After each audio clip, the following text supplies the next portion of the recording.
à toutes et bienvenue sur notre chaîne. Donc je fais cette vidéo parce qu'on ne s'est pas encore présenté. Vous avez déjà dû voir les deux premières vidéos, notamment la première qui était celle qui montrait les tours qu'on a présentés pour être sélectionnés au tournage d'Amixem. Et la deuxième qui était la nostalgie des petites neiges de nos Alpes, là où on habite, Koda et moi. Aujourd'hui c'est première vidéo face caméra. Vous pouvez nous voir d'un peu plus près et on peut voir à quoi on ressemble. Donc on va commencer par Koda. Koda est un cocker anglais de type travail, c'est pour ça qu'il a les poils courts. Et non, je l'amène jamais chez le toiletteur, c'est l'avantage. Koda a actuellement 1 an et 4 mois. Donc il est né le 11 mars 2018, on a été le chercher à Limoges le 19 mai 2018, quand il avait 9 semaines.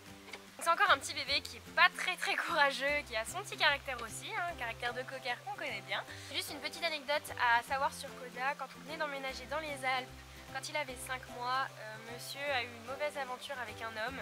Il faut savoir qu'on ne fait pas non plus de dog dancing en compétition, c'est juste pour du loisir, pour s'amuser et surtout pour renforcer les liens, parce que c'est ce que je trouve génial dans le dog dancing ou l'obérythmie, comme vous voulez.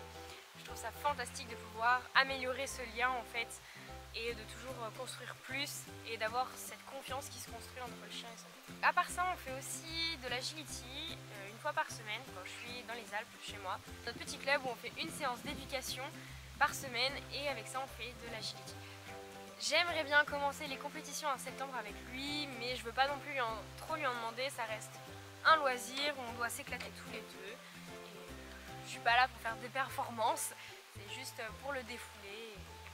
Koda n'est pas castré parce que je n'ai aucun souci avec, c'est-à-dire qu'il ne va pas essayer de grimper toutes les femelles qui croisent, même en chaleur.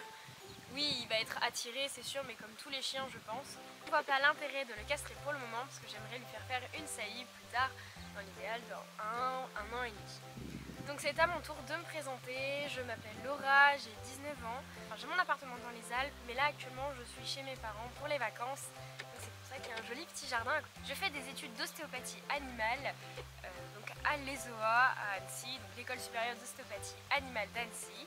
Si vous voulez, je pourrais vous faire une vidéo explicative sur qu'est-ce que l'ostéopathie animale, quand l'employer, quand appeler un spécialiste et pourquoi un ostéopathe tout simplement. Comment j'en suis arrivée à avoir un chien.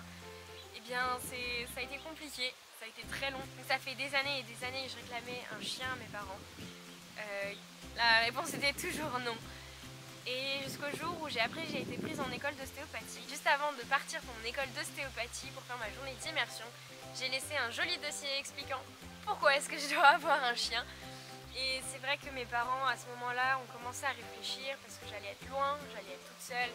Et du coup c'est vrai que la question d'un chien s'est posée. C'est vrai que j'ai toujours été attirée par les moyens grands gabarits tels le berger australien ou le bouvier bernois. Cependant c'était pas une taille qui correspondait à la taille de l'appartement que j'ai là-bas. Il fallait que je trouve un chien qui était très adaptable, qui pouvait vivre en appartement, mais qui à côté de ça aimait beaucoup bouger parce que je suis quelqu'un d'assez sportif, qui aime faire des balades, qui aime aller dans la neige, faire des randos et tout ça. Donc j'avais regardé le cavalier King Charles, je me suis beaucoup renseignée avant, ce sont des chiens qui ont pas mal de soucis de santé et je n'avais pas l'argent pour me payer une grosse assurance santé pour mon chien. Je me suis orientée vers le cocker. Donc au début je n'étais pas du tout, mais alors pas du tout fan de cette race.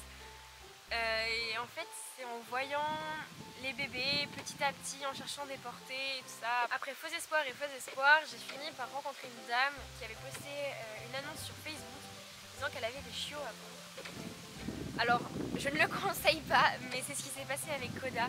En fait je l'ai choisi uniquement sur photo parce que j'avais fait le choix de garder les grandes vacances pour pouvoir éduquer mon chien où je serais à la maison, parce que quand je l'ai eu j'étais encore au lycée. Quand il a eu 9 semaines, donc j'avais des vidéos tout le temps, des photos tout le temps, et quand il a eu 9 semaines, on a été le chercher à Limoges, enfin à côté de Limoges. J'ai eu très peur parce que en fait la dame me l'a amené dans les bras, donc ils venaient faire de la voiture avec eux, ils m'ont amené dans les bras, très mignon, tout doux, et on l'a posé dans l'herbe et tout de suite il s'est assis. Bon, je me dis qu'il devait être fatigué, ça devait être dur. On essayait de le faire marcher, il marche pas, il se couche dans l'herbe. Bon, voilà. Donc pas de soucis, on prend le chien. On était à 2 heures de route, du coup au bout d'1 heure on s'arrête parce qu'on avait, même si on avait mis les protections, on s'était dit il avait certainement envie de faire. On s'arrête sur une aire d'autoroute, plein d'air partout. Et ce petit bonhomme, on le descend de la voiture Il s'assoit, ne fait pas pipi et nous regarde.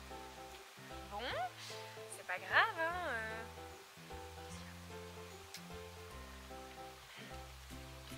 Bon, c'est pas grave, sauf qu'il marchait vraiment pas, il faisait pas assez besoin, on s'est demandé s'il n'y avait pas un souci au niveau de l'arrière-train. Et une fois arrivé à la maison, monsieur s'est mis à courir dans tous les sens, partout, là, comme un fou. Non, c'est juste qu'en fait, Koda avait la flemme. Voilà pour cette petite présentation de nous deux. Si vous avez d'autres questions, n'hésitez pas à les mettre en commentaire et je me ferai un plaisir d'y répondre. Et surtout, n'hésitez pas à vous abonner à notre page Instagram qui est dans la description. Salut!